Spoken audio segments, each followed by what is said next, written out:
Welcome back to my channel, everyone. I'm MangaKamen, and welcome to those who are new, and this is your first video of mine that you are watching. If so, I hope you enjoy because we got a fun topic to talk about today. We've talked about rivals, we've talked about villains, so I think it's time we talk about our heroes, the protagonists. Do I really need to say anything about what a hero is? You're the hero, my friends. Whether or not the hero does good things is irrelevant. Pompidou! The Ghost and Molly McGee! There are countless kinds of heroes in our world of gaming, and today we're going to explore what makes a good and bad hero in terms of writing, obviously, with a little bit of gameplay on the side. Of course, it should be stressed that these are what I consider to be good or bad protagonists. And it should be obvious, but we're leaving out some of the more silent protags out of this, save for one section. Those are more of an insert yourself here kind of role, but they'll still come up, because as much as I like being a phantom thief of hearts or having my own team of monsters that can possibly destroy the world, since they're quiet most of the time or act as surrogates for the player, they don't really have all that strong of writing. Hi, I'm MangaKamen, and let's bust down the doors, kick some ass, and say... It's game time!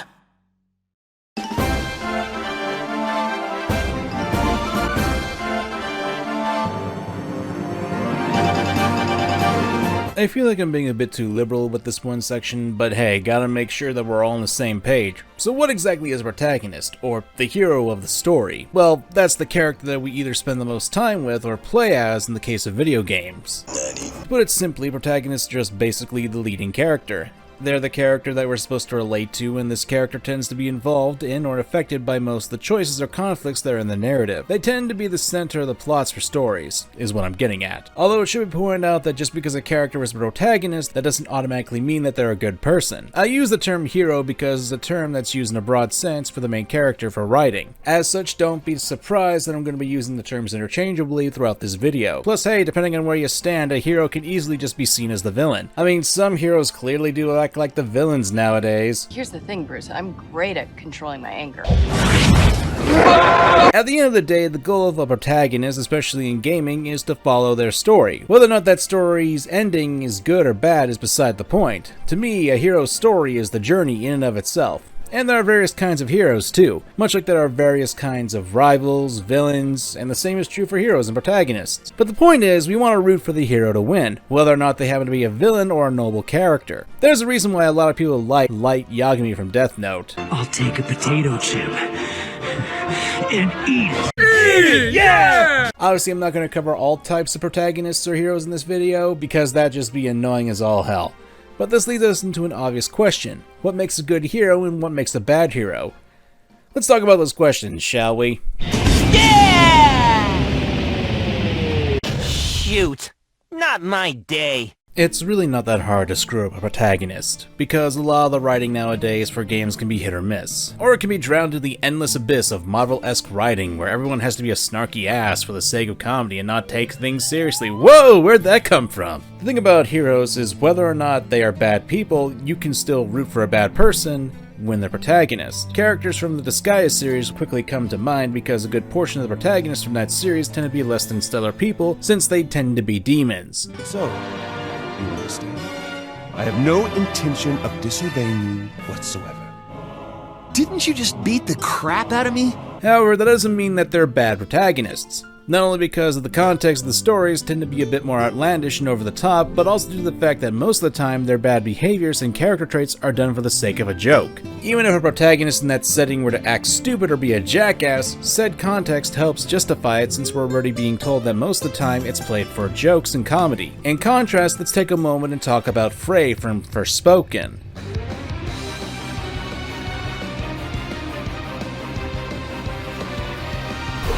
Kinda heavy, but guess we better do this. I'm not gonna go too deep into this since while I have seen the entire game's story, I haven't played it, and to me, while I'm not going to comment too heavily on her character development, I will say that Frey as a protagonist doesn't really work for me. Nor do I want to delve too deep into said game because, well, it doesn't appeal to me. I made that clear in my latest video about that. Like, there's that one scene that a lot of people like to bring up. Did I just do that? Well, definitely with my assistance. I did not just do that. We did. I just move shit with my mind. Perhaps our connection has somehow awoken some abilities. I just move shit with my freaking mind! Now, I personally don't care for the kind of dialogue in media that is supposed to be a bit more serious, but it's nothing too egregious to me. Granted, that's going to be different for everyone. No, the scene that really makes me dislike Frey is one actually in the setup before you get into the magical world. Before you get the magical talking Cuff named Cuff and get transported to the magical world, Frey's makeshift apartment is set on fire and you're tasked to find her cat, Homer. Sounds good, right? I mean, who doesn't want to save cute animal friends? Homer! Oh, holy shit. Well, when you find Homer, it turns out that a bag of money that Frey was saving up to get out of her crap shack of a life is now burned up in the flames. This on its own isn't anything bad, but here's the thing. The moment you get control to search for Frey's cat in the fiery apartment, the developers for some reason thought it'd be a good idea to have the bag of money be right next to Frey when you get control of her. You idiot! You can even interact with it, but the programming just basically makes Frey look like an idiot for not being able to run and grab the bag at the same time. I do understand wanting to find the cat, because hey, precious little animals must be protected, but what a way to make me hate the protagonist before the game even gets really started by making them out to be unable to multitask in a situation like this, and then complain about it. Now, does this make Freya into a bad protagonist? In all honesty, not really. But I'm using her as an example to point out that first impressions are important, and how the programming can be used to set up to make a protagonist look like an idiot. This was a problem that could have easily been fixed. Just don't have the bag of money be right there, have it be in a hiding place, and then, now Frey doesn't look like an idiot. Of course, there's a bigger issue when it comes to protagonists, and that's when the story is being essentially bent over backwards and playing favorites. Are you allergic? What? To cats. Are you allergic to cats? No, I love cats, but... Let's go! The hell are you thinking?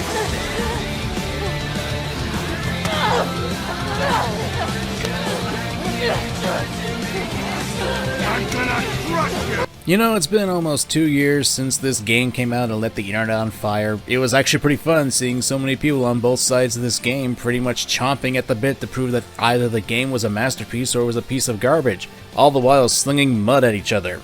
But here's a question, where do I stand on it?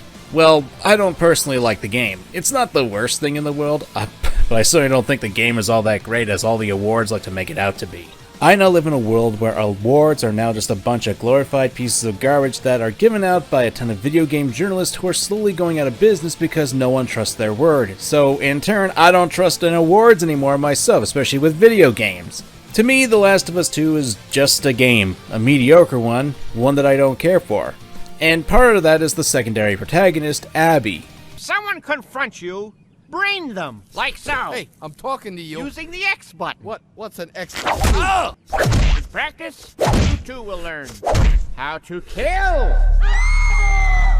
Now, I'm gonna be upfront. The issue that I personally have with Abby is how her story is told. I don't honestly care that she kills Joel. I can understand that there are issues with that, and it does add a little bit to my own issues with her, but I want to talk about the structure of the game and how it hurts Abby as protagonist. You see, for those who aren't aware of how The Last of Us 2 is structured, it has two protagonists. Ellie, a main character from the first game, and Abby, and the two are essentially polar forces that are against each other in the story. Initially, Abby is after Joel, the protagonist of the previous game, as well as the father figure for Ellie. And after Abby kills him, Ellie's main goal is to kill Abby. Now, contrary to what a lot of people on the internet who think that this is a unique story, it isn't. Hell, off the top of my head, Ark the Lad, Twilight of the Spirits is the very same concept where you play as two opposing protagonists, who have different ideologies and come from practically different worlds and upbringings. Man, RPGs from 2003 were something else, weren't they? The only difference was that at points in the story you would swap between protagonists more often than you would in The Last of Us 2, and would be able to see both of their mindsets and what happens to them to lead them to change as characters as the stories progressed. Last of Us 2 essentially doesn't do that though. Yes, you do switch between characters, but after the initial one where you play as Abby to blow out Joel's kneecaps and then get stuck playing as Ellie for a long time, which happens at a massive climax, I may point out, then we switch. You see, what a lot of people who like the game and can forgive this narrative structure don't seem to understand is that this sort of thing can be used as a turn-off to people, especially when it's done at a climax and we won't get back to said climax for hours on end. This is a very tall order for people who have essentially already bonded with Ellie's quest to instantly be asked to swallow Abby's sob story. especially considering that there wasn't really a good chance to bond with Abby before we're instantly flashed back to explain her backstory. For me personally, I don't care for Abby as a character because the story breaks its back in order for me to have sympathy for her as a protagonist despite what she does in the story at the very beginning. If we go back to the start of the story, one of the red flags that caught my attention was that Abby was saved by Joel. Now, don't get me wrong, I understand that Abby has a goal to kill Joel, but if he hadn't just popped up then and there, she'd be mushroom chow. I'm not saying you would have stayed her hand, but if the person who you are set out to kill and view as a monster is willing to save a stranger with no benefit to them,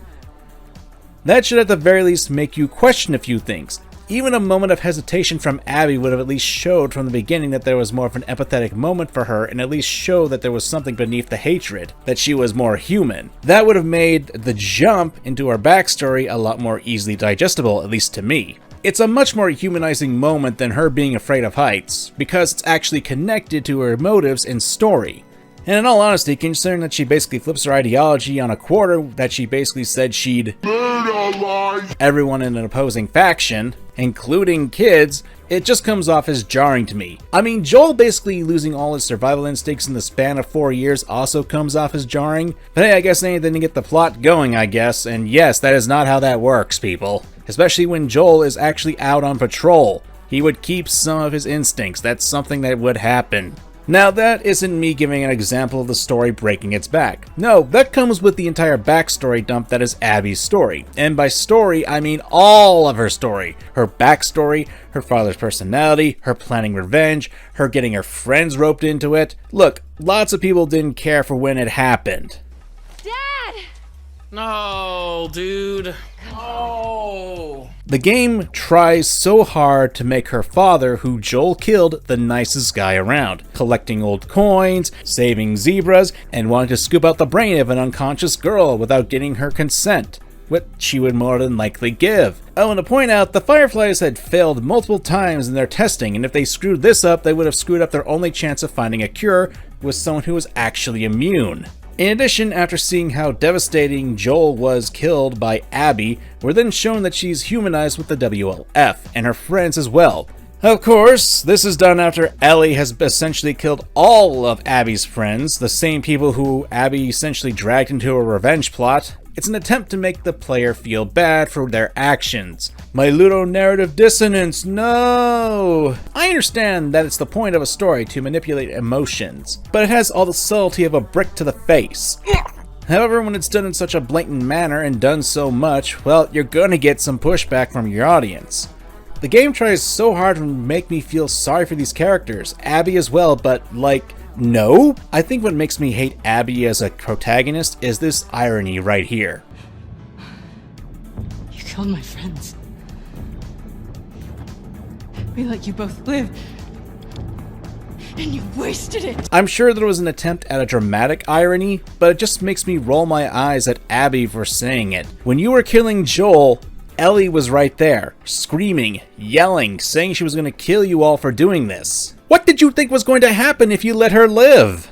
It's practically the same thing that happened to you, Abby. The only difference is that Ellie saw the deed in question and knew exactly who to go after. I also kind of find it stupid that they just left Tommy, Joel's brother, and Ellie both alive. Like, did you not think that maybe these people would come after you when you essentially just did the same thing in front of them? And this wouldn't be a problem, but with how the game is structured, it really forces some people to really swallow a huge pill. Some people can accept that, and others can't. Just because you happen to be one camp or the other, that doesn't automatically mean your side is right or wrong. Last I checked, there is no objectivity in what one takes from a story, or what interpretation, or how big someone's suspension of disbelief is. Granted, if you want my biggest issue with Abby as a protagonist, she's just boring character-wise. Did you hear about Danny? I heard rumors. Hope you're not spreading them. No, we're not. Good. Keep it that way. Like, the only memorable line that she has is this. You!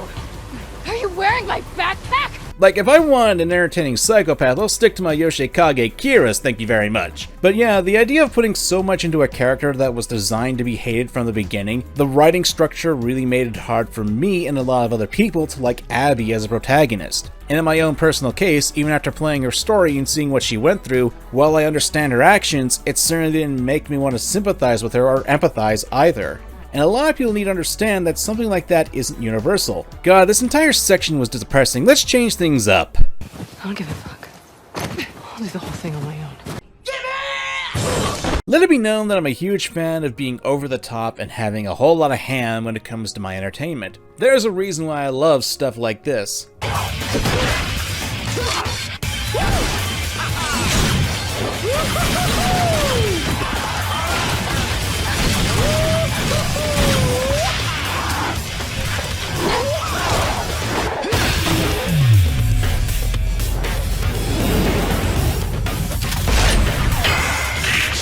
Holy hell, give me more!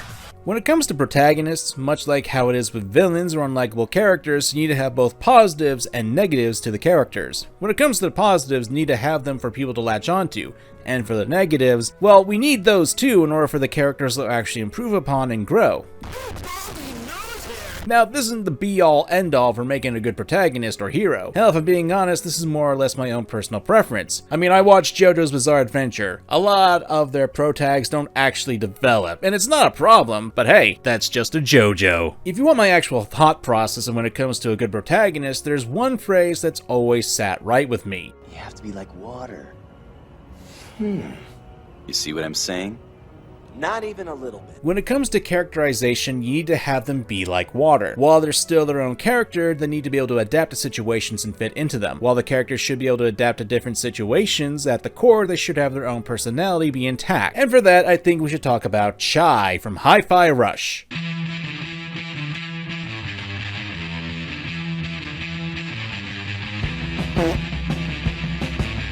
Chai is the main hero of one of the more entertaining games I've played in a long time, Hi-Fi Rush. He's a young man with one dream. Rockstar?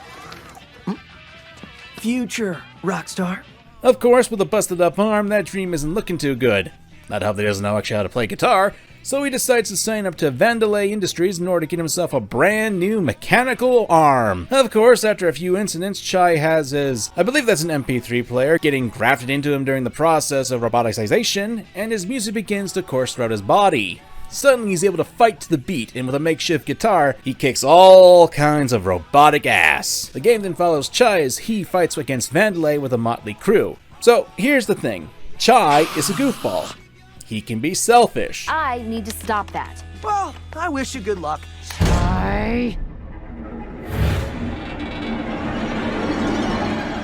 But I have no idea how to get off this island and feel a little responsible for messing things up. And he's kind of a dum-dum. Mr. Chai, was it? That's Mr. Chai to you. That's what I just called you. Okay then! But here's the rut. Chai is not only entertaining, but he's also none of those negatives to a heightened degree.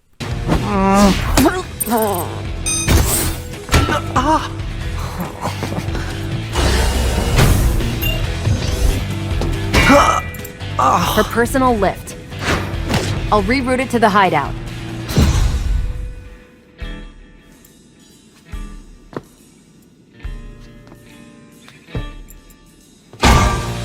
He's just an average dude in a very weird situation, and even then, while throughout the story he's a comedic character, he's also dependable. Hell, he's even willing to sacrifice himself and get caught by Wandabe just to get his friends out of the situation. While Chai's negative character traits are on display, they aren't glorified by the story, and they don't always act as a detriment for it as either, and when they do, they're built upon comedy. What are you doing? I'm gonna reason with it. Well, we had a good run. Look, man, I think we have more in common than we do apart. How about...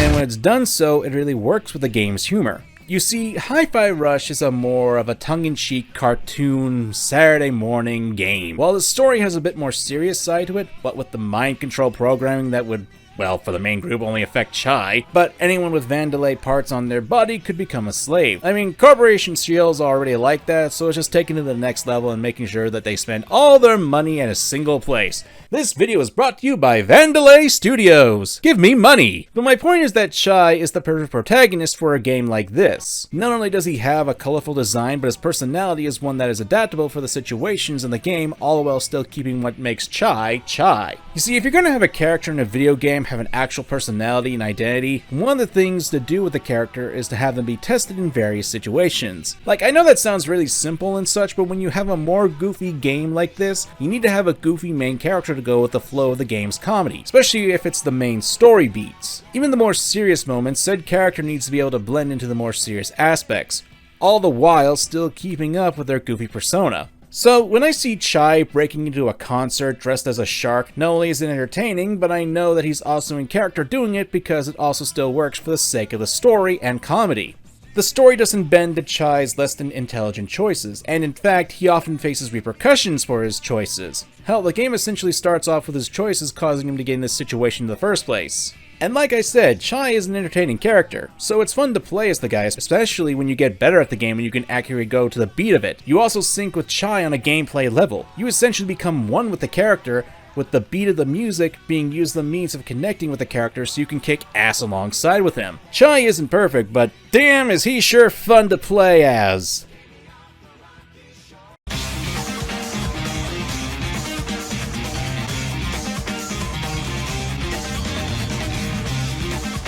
So, funny thing, one of the biggest issues that people had with my Arrival video last year was that I had neglected to use certain characters, especially when I used a lot of music from one of the titles that I hinted at but didn't actually use in the video. So, in order to placate some people, I think it's only important to talk about one of the characters from that game as well. Kazuma Kiryu. Look, pretty much every entry into the Yakuza series that has Kiryu as a main protagonist can be on this list. You've got the original Yakuza with the English dub of the character that is a thing of beauty nowadays. Hey, shithead. What family do you work for anyway, huh?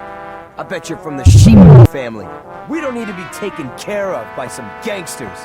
What are you talking about? Or you got him at Yakuza 5, where he sacrifices his happiness for Haruka so she could pursue her dream of becoming a pop idol. Well, a dream that was forced on her, mind you. So he becomes a taxi cab driver, changes his name, and still managed to kick a ton of ass.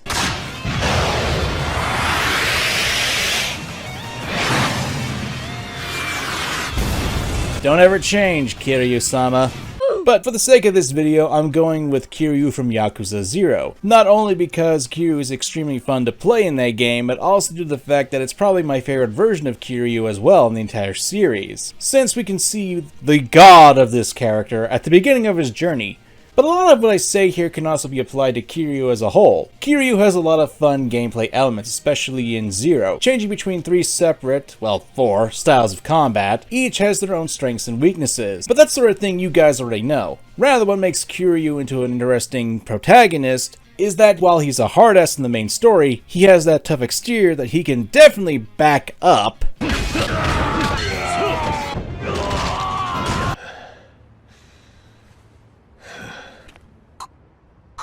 But when you get into the sub-stories, due to the sheer absurdity of them, we get to see a more fleshed out Kiryu.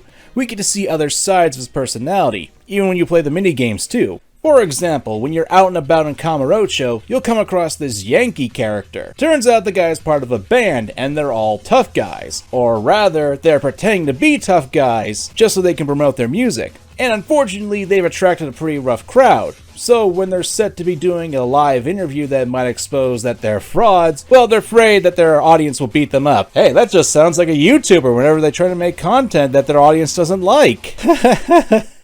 I can totally relate. As such, they ask Kiryu for advice. And the advice can be good or bad. It really depends if you've played the game, know the right choices, or if you just want to screw around. Or one of my personal favorite sub-stories would be when Kiryu mistakes someone for needing a visa and thinks that they need a pizza.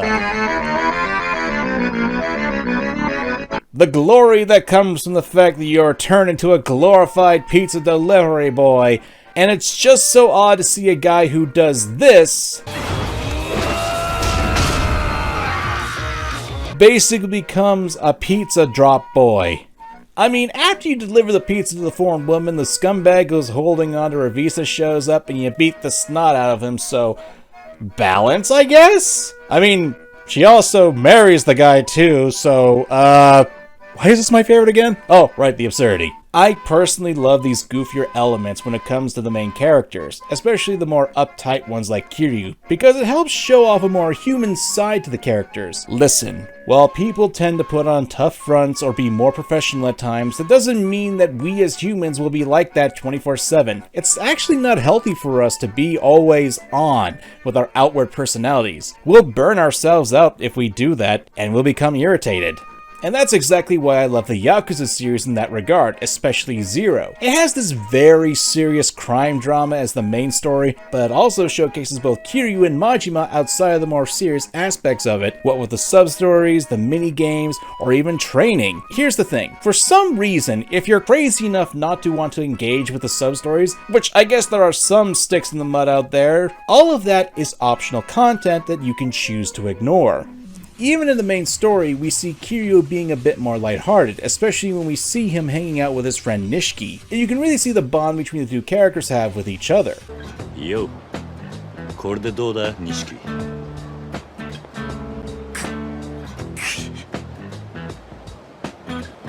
Nani 笑ってんだ? やっぱ何着てもまるで堅気に見えねえと思ってよ。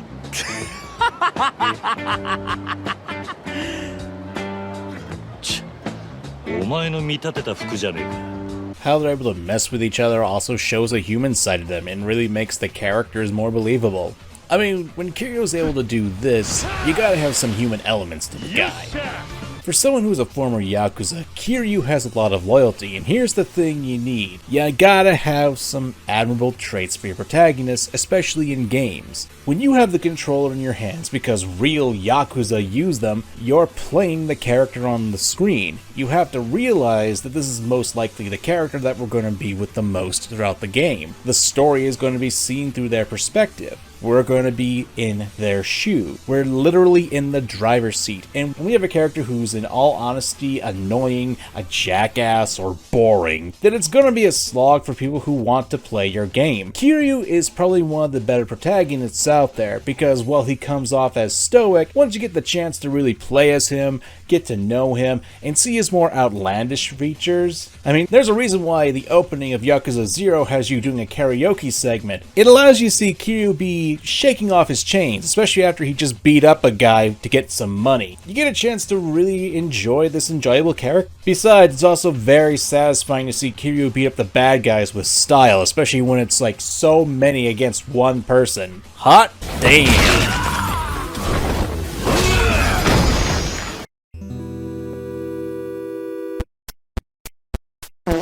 I'm going to come back to this topic sometime in the future, since, like I said in the beginning, I am going to talk a little bit about silent protagonists, but I feel like a video dedicated to them would be much more lucrative, because while they have a few issues here and there, I do feel like there are positives and negatives to having a silent protagonist for your game. One of the positives of having a silent protagonist is that you can really put yourself in the shoes of the character, and if a game allows you to make choices like how you can in some of the later Persona games, then it gives you a lot more degree of control for the players. You get to imagine that you are basically a phantom thief of heart, that you're a high school badass, that you're Jesus! Yeah, I'll get to that later. However, this leads to an issue where your character doesn't really have anything to them. When you're just trying to insert yourself in a story, there's no real problem here, but when the narrative is also surrounding the character, you're made into the most important person in the entire story. Kinda Gary Stewish, Mary Stewish if you ask me. If we want to go all the way back to Persona 3, well, you essentially become the messiah of the world, where you sacrifice your life to make sure that the big bad final boss, Nyx, doesn't perform the fall. Which, if you guys aren't familiar with Persona 3, long story short, it's essentially the end of the world, to put it bluntly. You are becoming Jesus, having sacrificed yourself to take on the sins of the world. Am I even allowed to make a comparison or joke in this video? I don't know. The next two installments don't have that issue, as Yu and Ren, in my opinion, tend to be more grounded as characters, but still have a similar issue. This next complaint is more or less akin to that of the limitations of games, and that is choices. Because while it's all well and good to have choices for the player to have, the limitations do show themselves when there are options that you yourself wouldn't choose. Like, I doubt most of us would want a harem of anime girls confronting us on Valentine's Day to kick our asses because we were too much of a scumbag because we two-timed them. All of them. And even more so when the choices in the game are being made that you think are bad, but because the story dictates it, you have to do it. Kinda goes against that whole, oh, you are the main character, you get to choose your adventure, when you really don't. As protagonists, the characters, they're fine. Right. Hell, if you ask me, Ren is probably the best of all three simply because of how Persona 5 allows for a lot more emotion in his animations and makes him seem like he's also just his own character at times too. Hell, we do get more about him as the driving factor for the story was him intervening on a crime, at least showing that he's got a good heart at the beginning of the story and can have an effect on the other players' decisions. Not to mention, we do get a bit more narrative with him as well. That isn't just like giving exposition. I don't know, this is a more dedicated topic that should be its own video. And hey, if you guys are interested, be sure to leave a like and comment and type in "Looking cool, Joker" down in the comments. We get 10k likes and we'll talk about Sam protags in a video of their own. Okay, enough of me showing that. Let's get to an actual protagonist. You sure know how to throw a party. No food, no drinks, and the only babe just left. At any rate, it's been a whole year since we last met. How about a kiss from your little brother? Or better yet, how about a kiss from this?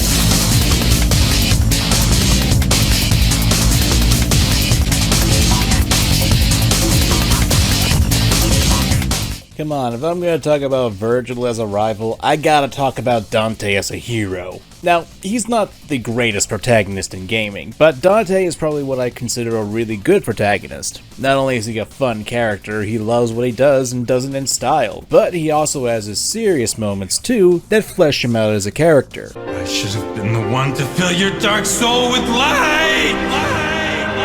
Bad voice acting aside, besides it's not the voice actor that everyone knows and loves. Here's the thing, one of the reasons why Dante is a great protagonist is because we see him grow and change throughout the series. Dante has had a very clear and almost simple motive since game 1, and over time it has expanded, especially when we go back in time and we see him grow up. He went from a 2000s mysterious bad boy trope to a very interesting character that the fandom often reduces to wacky woohoo pizza man, because he masks his problems and shitty existence with jokes and humor. We do need to remember that though Dante in Devil May Cry 3 was a younger version of the character, he was still more immature, and when DMC was created, the world was a completely different place. Still, it's fun to have a character like Dante, even if he is quite a bit of a shit talker. Beneath his carefree aesthetic, Dante is a character who refuses to give up. He's resolved to reach his goals and save his town and people, even if he doesn't want to admit it. He cares about the world. Hell, in Devil May Cry 5, when he and Nero are fighting about the big bad, Dante wanted to protect Nero from fighting his own father, possibly even killing him. What a great uncle! I'm not gonna let you have all the fun, Dante! You don't get it. Let me guess. I'm dead weight? Well, you can That's shove not it up. it, Nero. What is it then? He's your father! Huh? One of the reasons why Dante is a great protagonist and hero to me is something that I've been hinting at throughout this entire video, and that's because of the flexibility of him adapting to different situations, all the while keeping his core personality traits. That to me is what really makes a good character to play as in games. In Devil May Cry 3, when we're playing Dante, we see that he's a total badass, but as the story goes on, he learns about what his brother is up to, loses to his brother, challenges his brother again, and then has to team up with his brother in order to stop a bigger threat. Well, bigger and uglier. And then, because his brother's still dead set on his goals of bringing a demon world, Dante has to fight Virgil again, and this time, supposedly to the death. And yet, even when Virgil begins to fall into the abyss, Dante reaches out for his brother in an attempt to save him. This character has layers on top of layers of it, who on the surface is a joker, but he's actually a compassionate person. Devil May Cry, the original series, is not perfect. Hell, there's a reason why we don't talk about Devil May Cry 2. It just sucks. But there's a lot more going on with the character writing and how each story does neat things for its characters, especially Dante. Hell, just look towards Devil May Cry 4, where Dante starts off as an antagonist in the story towards the newly introduced Nero, but later on decides to trust Nero with Virgil's sword, the Yamato, after reclaiming it. From my perspective, it was because Dante was able to see that not only was Nero a good guy, despite being affiliated with a cult that wanted to have a giant demon in the shape of a god take over the world, Nero was also strong enough to protect the Yamato and those he cared about. And thus, Dante thought it would be a good idea to trust Yamato to Nero. Gideon, get back inside now!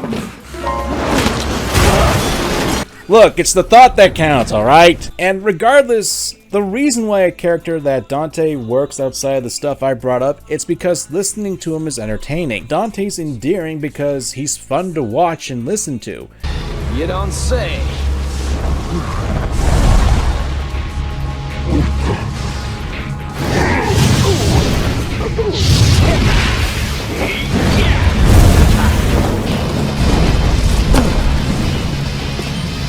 That's why I love these kinds of characters. It's kind of the same effect of listening to someone gushing about their favorite topic, that you can tell that the character has some sort of passion put into it, and the same can be said about Dante and his voice actor, Ruben Langdon, who was also the stuntman for Dante for Devil May Cry 3, 4, and 5. That takes a lot of passion and dedication for the character. And that to me says a lot of how much the character Dante means, because there's a lot of passion poured into him from every angle. In contrast, if we look at Dante from Devil May Cry, a character who has somewhat similar traits, his execution makes him come off more as mean and off-putting rather than being a goofball like the OG Dante. It'll kill you. He doesn't really hold a candle to Dante. Hell, Dante from Devil May Cry 5 has his charm to him that still remains to this day, being very iconic and fun. Ever since Devil May Cry 3, Dante's been consistent with his show-offy behavior and obviously having fun with his job, and he's not above making a joke at his own expense, but not done in an over-pretentious manner. Maybe you should just throw an insult my way instead. Yeah, that sounds better.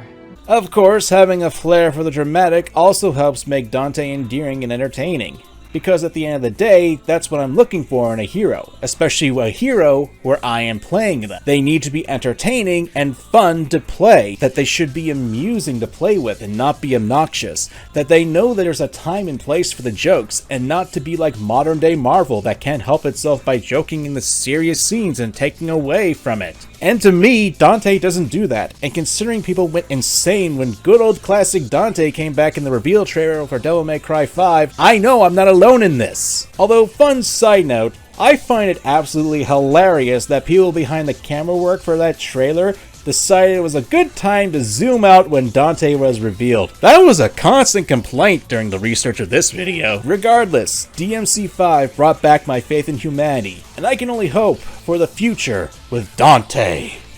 And not Dante.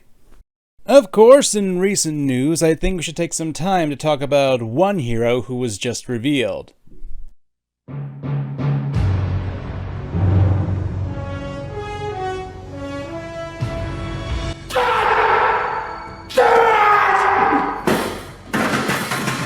Yes, like many of you, I too was shocked at the reveal of Metal Gear Solid Delta Snake Eater. A remake of the amazing Metal Gear Solid 3, and not only that, but the original 3 games are getting re-released into the world again. This is becoming a year of remakes, isn't it? Dead Space, Resident Evil 4, and now Metal Gear Solid 3. And as such, I think we should take some time and talk about the one, the only, Solid Snake.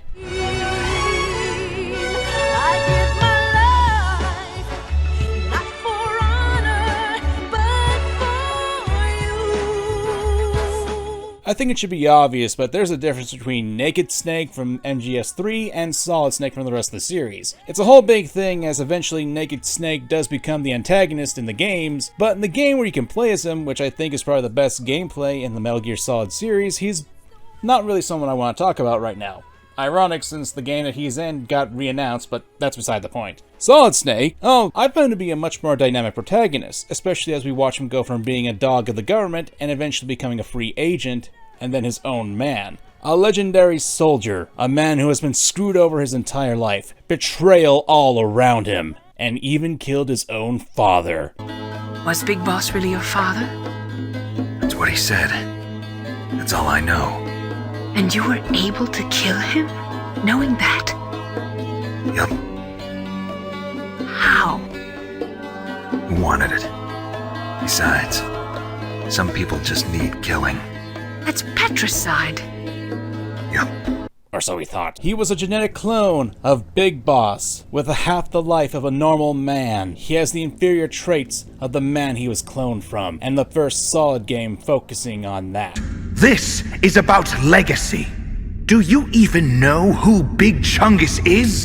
He's just some cartoon rabbit. But let's cut to the chase. What makes him a good protagonist? Well, I think it's a number of things. Not only is the man really iconic for one of the more famous game series of all time, but really, in my opinion, I think Solid Snake is a bit more human of a character than a lot of people like to give credit to. He's seen as a legendary soldier, and in the first game, there was this means of superior and inferior genes.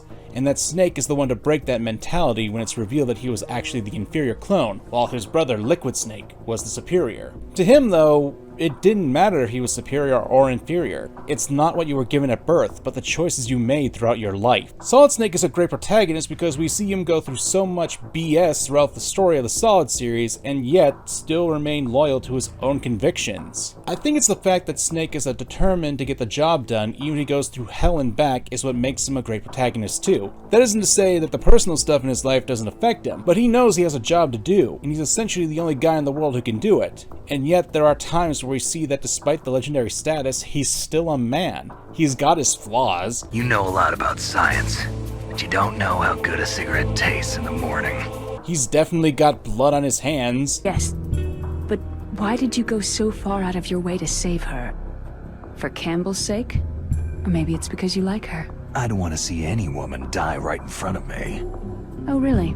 Since when did anybody's death bother you so much? Naomi, it's true that Snake has killed a lot of people, but that does not mean he doesn't have a heart. It's okay, Colonel. She's right. But he's still a human, clone or not. And screw whatever his genes say about him. If he wants to do something, he's gonna do something, damn it! What's wrong, Naomi? Don't you know? There's a tendency toward murder written in your very genes. So saving someone else's skin is out of the question? I wouldn't go that far, but... I don't know what the hell my genes look like, and I don't care. I operate on instinct. Like an animal? I'm going to save Meryl. I don't need an excuse. Okay. And I'm not doing it for someone else either. I'm going to save Meryl for myself. Colonel, don't worry. Snake, thanks. I understand.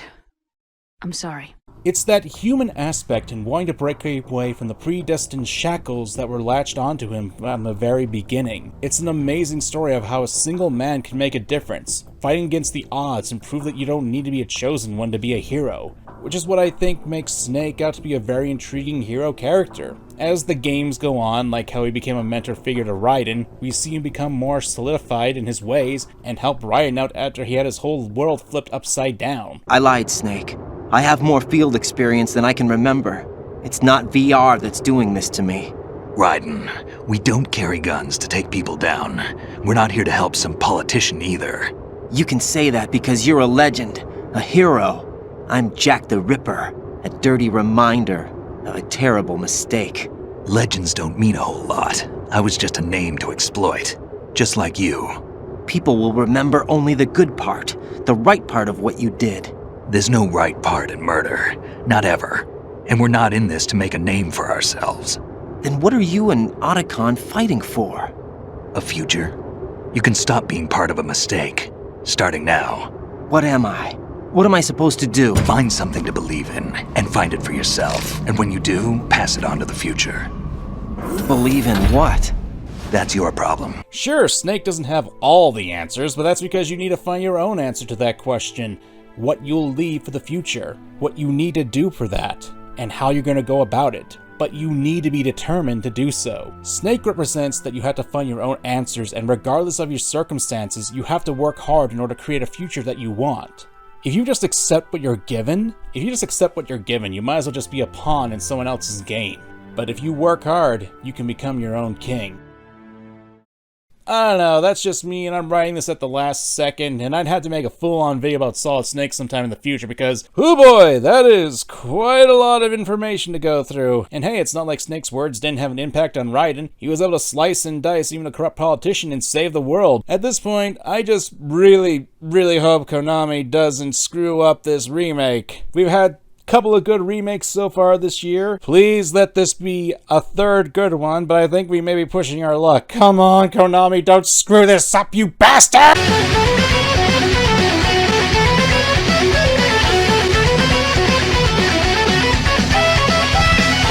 I think it's important that we remember that I'm not saying that these characters are objectively the best or the worst protagonists and heroes, and there are certainly plenty of other heroes that we can talk about in videos like these, and I kinda hope to do so in the future. These are just what I personally believe to be the best kinds of protags, and some of the worst kind as well. You guys can obviously disagree with me. Hell, I know for a fact that there are people out there who seem to think that Dante from Devil May Cry is better than the OG Dante. And I may think that these people who get upset that I dared make fun of a fictional character are missing out on a simple fact. He's not real!